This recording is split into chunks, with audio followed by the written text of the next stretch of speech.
नमस्कार. वृत्तम मराठी दिनविशेषमध्ये आपलं स्वागत. आज 24 मे. जगभरात आणि भारतात आजच्या दिवशी घडलेल्या घडामोडींचा आढावा आपण आज घेणार आहोत. चला तर मग जाणून घेऊया आजचे दिनविशेष. 24 मे 1896 रोजी वयाच्या 19व्या वर्षी देशासाठी बलिदान देणारे क्रांतिकारक करतार सिंग सराभा यांचा जन्म 24 मे 1896 रोजी लुधियाना इथं झाला.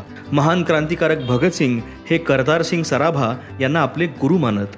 करतार सिंग अवघ्या 8 वर्षांचे असताना त्यांच्या वडिलांचं निधन झालं. पुढे त्यांचे आजोबा बदन सिंग यांनी त्यांना वाढवलं. करतार सिंग वयाच्या 16व्या वर्षी उच्च शिक्षणासाठी अमेरिकेला गेले. सॅन फ्रान्सिस्कोला पोहोचल्यानंतर तिथं राहणाऱ्या भारतीयांची दयनीय अवस्था त्यांना कळली. त्यानंतर त्यांची राजकीय जाणीव जागृत झाली. लाला हरदयाल यांना भेटल्यानंतर ते Hindustan Association of the Pacific Coast यामध्ये सामील झाले. इंग्रजांविरुद्ध सशस्त्र बंड करणं हा या संघटनेचा उद्देश होता. संस्थेच्या कल्पना जगभर पोहोचवण्यासाठी एक मासिकही काढण्यात आलं आणि त्याचं नाव गदर पत्रिका असं होतं. गदरच्या पंजाबी आवृत्तीची जबाबदारी करतार सिंग सराभा यांना देण्यात आली होती. गदर मासिक इतकं लोकप्रिय झालं की त्यासाठी एक नवा पक्ष स्थापन करण्यात आला, ज्याचं नाव गदर पार्टी असं होतं.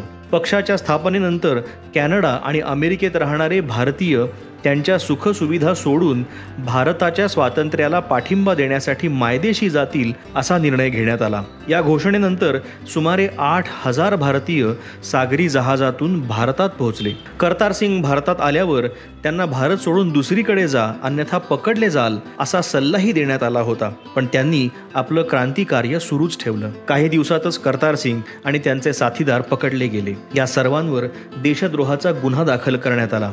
16 नोव्हेंबर 1915 रोजी करतार सिंग सराभा यांना त्यांच्या 6 अधिकाऱ्यांसह लाहोर तुरुंगात फाशी देण्यात आली. करतार सिंग हुतात्मा झाले, पण त्यांनी मागे एक ठिणगी सोडली जी भगतसिंग यांच्या रूपानं ज्योत बनली. गदर पक्षाचे नेते भारतात देणगी गोळा करत असताना त्यांनी भगतसिंगांच्या घरी भेट दिली. याच वेळी भगतसिंग यांनी करतार सिंग सराभा यांचं नाव पहिल्यांदा ऐकलं. भगतसिंग यांच्या जीवनावर त्यांचा किती खोल प्रभाव होता याचा अंदाज यावरून लावता येतो की भगतसिंग शेवटच्या दिवसापर्यंत करतार सिंग सराभा यांचा फोटो खिशात घेऊन फिरत असत. प्रख्यात गिर्यारोहक बचेंद्री पाल यांचा जन्म 24 मे 1954 रोजी उत्तरकाशी उत्तराखंड इथं झाला. 1984 मध्ये 23 मे रोजी जगातील सर्वोच्च शिखर माउंट एव्हरेस्ट त्यांनी जिंकलं. असं करणाऱ्या त्या भारतातील पहिल्या आणि जगातील 5व्या महिला ठरल्या. बचेंद्री पाल लहानपणापासूनच अभ्यासाबरोबरच खेळातही पुढे होत्या. नेहरू इन्स्टिट्यूट ऑफ माउंटेनिअरिंग मधून त्यांनी गिर्यारोहणाचे धडे घेतले. 1984 मध्ये भारतानं एव्हरेस्टवर चढाई करण्यासाठी मोहीम आखली. या संघात बचेंद्री पाल यांच्या व्यतिरिक्त 11 पुरुष आणि 5 महिला होत्या. या संघानं मे महिन्याच्या सुरुवातीला मोहीम सुरू केली.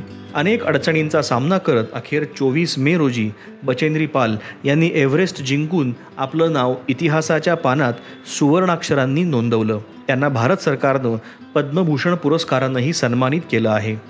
24 मे 1994 रोजी न्यूयॉर्कमधील वर्ल्ड ट्रेड सेंटर इमारतीच्या पार्किंगमध्ये झालेल्या स्फोट प्रकरणी 4 दहशतवाद्यांना शिक्षा सुनावण्यात आली होती. 26 फेब्रुवारी 1993 रोजी स्फोटकाने भरलेला ट्रक वर्ल्ड ट्रेड सेंटरच्या पार्किंगमध्ये उभा होता. या ट्रकमध्ये मोठा स्फोट झाला. या स्फोटात 6 जणांचा मृत्यू झाला तर सुमारे 1000 लोक जखमी झाले होते.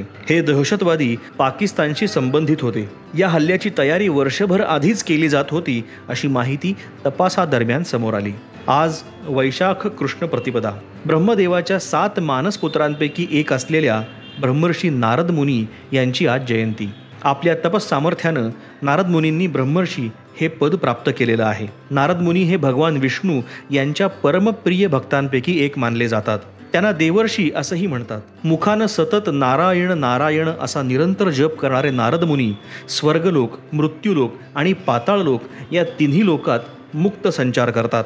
भक्तीचा प्रचार आणि प्रसार करणाऱ्या नारद मुनींना कीर्तन कलेचं श्रेय देण्यात येतं. नारद मुनी हे जगाला भक्तीचा सोपा मार्ग दाखवणारे, भक्तिरसाचा सुगंध देणारे, भक्तिमय गंगेमध्ये न्हावून जाणारे मुनी आहेत. भक्ती म्हणजे काय हे जगाला पटवून सांगणारे देवर्षी नारद धर्मशास्त्रांमध्ये पारंगत आहेत.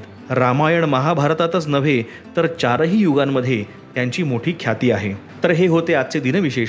तुम्हाला हा व्हिडिओ आवडला असेल तर व्हिडिओ लाईक करा, शेअर करा आणि व्हिडिओ खाली कमेंट करून आम्हाला तुमचा अभिप्राय नक्की कळवा. आणि असेच माहितीपूर्ण व्हिडिओ पाहण्यासाठी सबस्क्राईब करा वृत्तम मराठी यूट्यूब चॅनल.